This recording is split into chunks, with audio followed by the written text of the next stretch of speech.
Hey guys, welcome back to my channel. So back in June, I took a trip out to the West Coast where I spent some time in California and Oregon, and I actually made a vlog about that. So if you guys haven't checked that out, you should. Super cringy, but this channel is all about the cringe. So what should you expect? But I'm not gonna talk about the trip. I literally dedicated an entire video to that. I'm actually going to focus on my flight back from this trip I took. So today, I am going to tell you a story of my worst flight experience. Okay. But before I do, it's time for story time. The time when I tell you a story. Yeah. Let's get started. So at the end of my trip, I spent a few days in Oregon, and the airport that I was flying out of was the Medford airport. For those of you who have not been to the Medford airport before, which is probably a majority of you, actually probably none of you have been there, it is one of the dinkiest airports I have ever been to. And I don't mean that out of disrespect, it was just super tiny. Let's just say they did not have things together. You will find this out later in the story. So my friend drops me off an hour before, because I think that's just like known. You should be at the airport an hour before your flight, maybe a couple hours before, I don't know. Again, super dinky airport, so I was there an hour before. I get to my gate, there's a rear load of people, super crowded, which makes sense because it's the smallest airport ever. I am supposed to board my airplane at 3:30 p.m. in the afternoon, right? Well, 3:30 rolls around and yeah, haven't boarded yet, which, you know, typically this happens, it's fine. But let's just say this was the start of something, let's just say that. It's the start of something new. Yeah.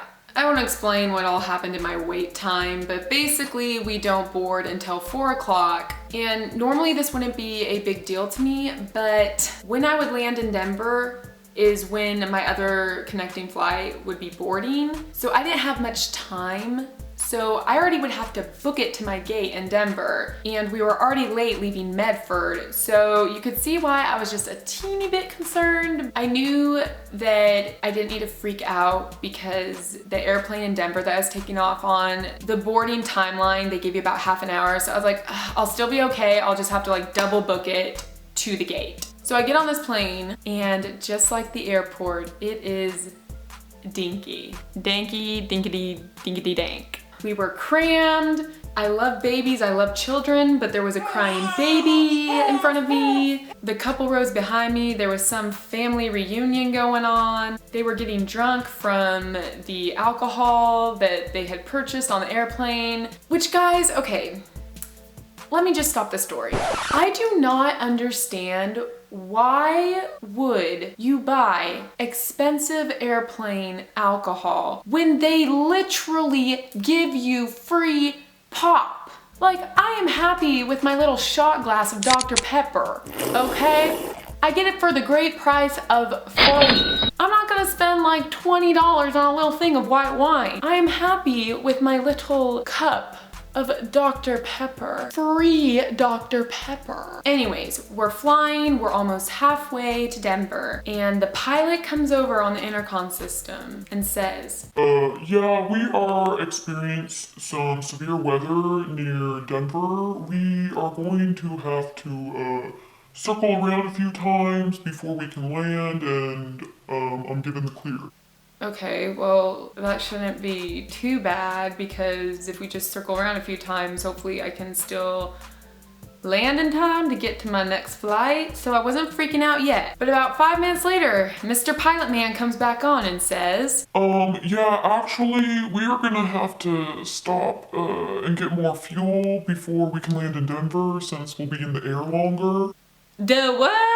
And he says we're gonna land in some town that I haven't heard of, probably a dinky town at a dinky airport where we'd all have to get off the plane and stand out in the pouring rain while they fill up this dinky plane with the dinky fuel. Ugh. It was just not my day, guys. not my day. I was very concerned at this point because the process of landing in this town to get more fuel and then going back to get to Denver, I was like, I'm gonna miss my flight. I am going to miss my flight. I'm gonna die. I'm gonna die. But 5 minutes later, Mr. Pilot Man comes on the intercom again and says, yeah, just kidding. We actually can land in Denver. We got the clear. This pilot cannot make up his mind. But I was okay. I was like, praise Jesus. We all cheered. Me and the girl beside me gave a high five. We're like, sweet, awesome. We get to land. We will make our flight. It's all good. So we land in Denver and my connecting flight was supposed to take off at 7:45 p.m. The time when I landed was a little after 8, so I knew I only had like a small window to book it to my gate and make it in time. Now the Denver airport is massive, so I was running like none other to my gate. I felt like a speed skater and I was dabbing as I did it. I'm just kidding, that was super cringy. I was booking it, I was almost there, and as I reached my gate, I saw that the doors were closed and there was no airplane in sight. But I was confused because there was a rear ton of people in the area where my gate was. So I walk up to the person at the desk and with terrified eyes I said, I'm here for my flight. Where is it? I must have sounded so stupid. And he said, oh, it's actually been delayed because of weather. Go figure. So this made sense to me because of the whole debacle with my Medford flight where we would possibly land to get more fuel because of weather. So I was like, okay, that makes sense. Well, do you know a time when we'll take off? And he said, yeah, you should be boarding by 8:30. So I was like, sweet, I have time to go to the bathroom. It's all good. I go to the bathroom, get some water. So I come back ready to go. 8:30 came around and nothing was happening.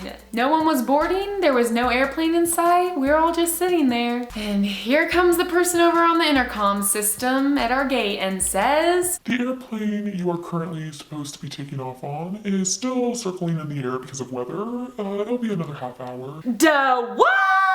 Guys, I was just not having it. It was the point of no return starting at that moment. Past the point of no return. I was hangry, I was tired, and I just wanted to be home after a long trip, but things just kept happening. There was just so many people at that gate. There were people lying on the ground, there were people up against the wall. I just felt like I was in a mosh pit. I was like,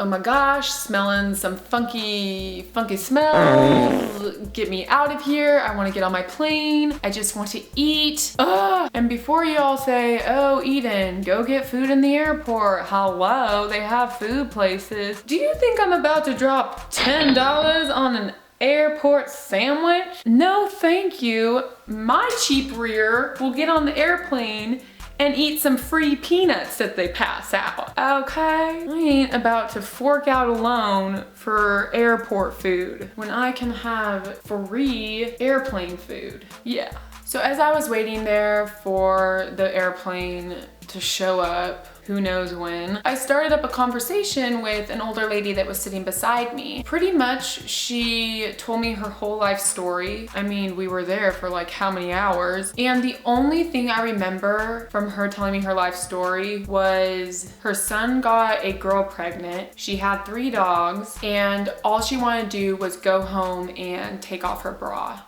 Yeah. No! Yeah. Why she shared that with a stranger, I don't know. But all I do know is I could have got my whole life without knowing that. It was now 10 p.m. and mind you, the flight was supposed to take off around 8:30. So we had been waiting for a few hours now. And here comes the gate person over the intercom. Yeah, the plane is here. Yes, praise Jesus, let's get on it. Yeah, but the thing is, we are still waiting for your flight attendants who are currently in another plane that is circling in the air because of weather. What? You have got to be kidding me.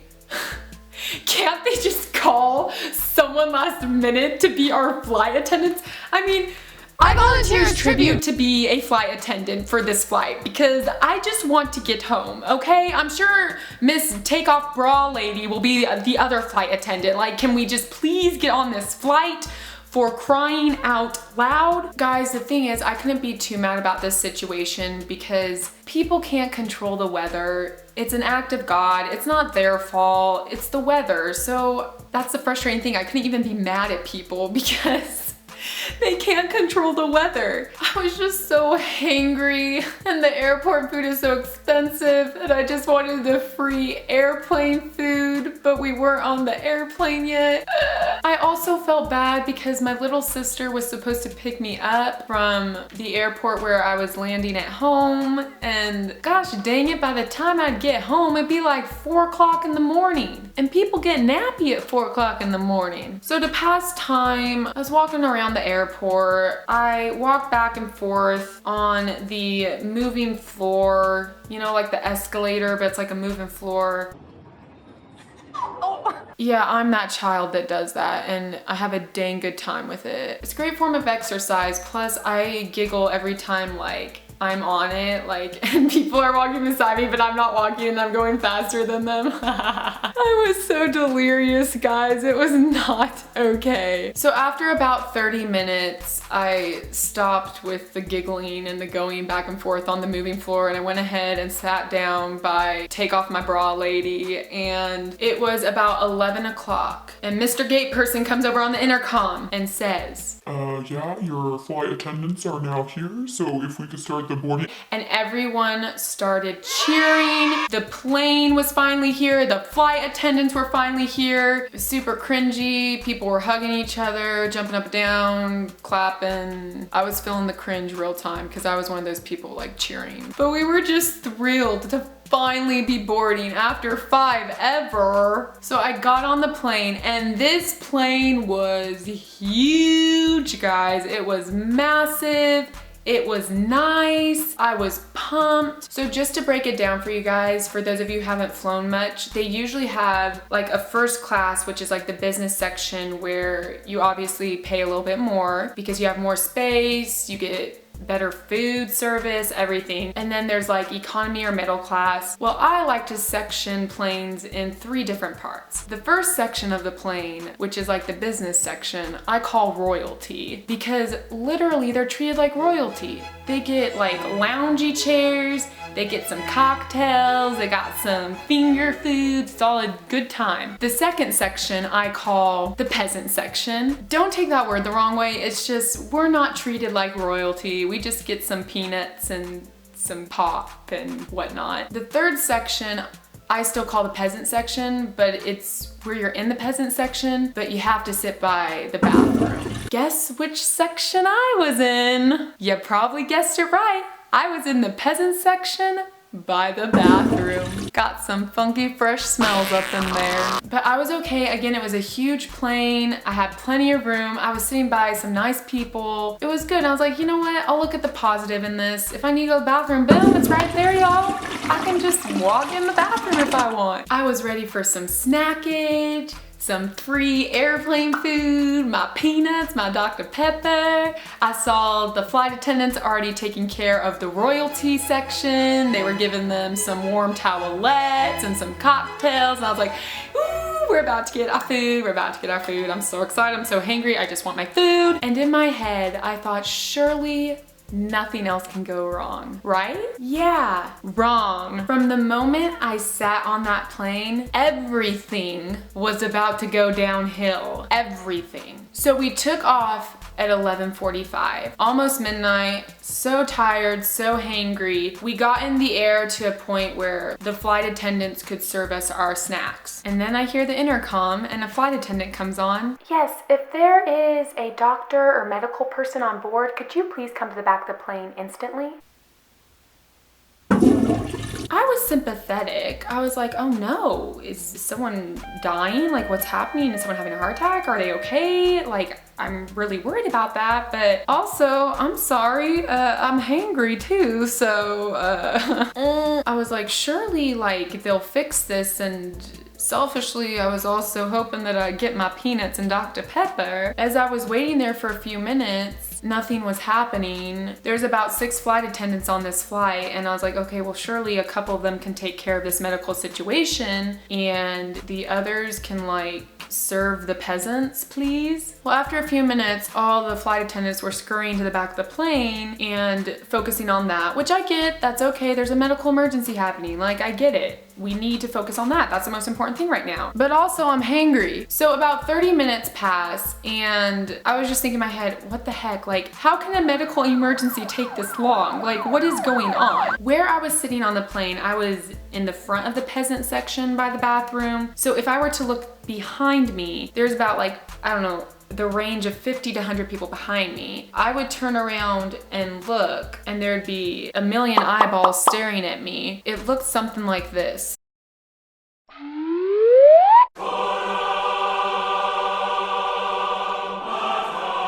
So I only did that about once or twice, and after that it was super awkward because I was looking behind and people were just staring at me. But I wanted to know what was going on. I wanted a flight attendant to come attend to me and give me my dang food. Another hour had passed and there was no flight attendant in sight, no food cart in sight, nothing, nada. I didn't know what was going on with the medical emergency behind me. I just sat there with my stomach eating itself and I didn't get my peanuts or my Dr. Pepper. We landed, I got off the plane, I drove home with my sister. It was about 2 o'clock at this time. I ate a banana and some peanuts that I had at home and went to bed. Yeah, there really wasn't that intense of an ending there. It was just sad and pathetic that I didn't get my snacks that I wanted. And my whole flight traveling back took about 10 to 12 hours to get back home. What a day. What a day. Like I say, it was a dang good time. Guys, I know that was too long of a story, but I just had to share with you guys my experience of my worst flight. It literally was the worst flight that I have ever had. Usually I have pretty good luck with all my flights, so it was just, I don't know what was happening. I guess all in all, I really hope that that older lady I talked to got to go home and take off her bra. Yeah. No! Too far? Sorry. Well guys, that's all I have for you for today. I hope you enjoyed this story. If you did, I'd appreciate it if you gave it a big thumbs up. If you're not subscribed to the channel, you guys should do that because I'd love to have you all back here. Comment below if you guys have had terrible flight experiences because I would like to know if I'm the only one who has had this problem. I'm sure I'm not. I would like to read and see all your guys' stories. Thank you again so much for watching. I love you all so much. Peace and blessings.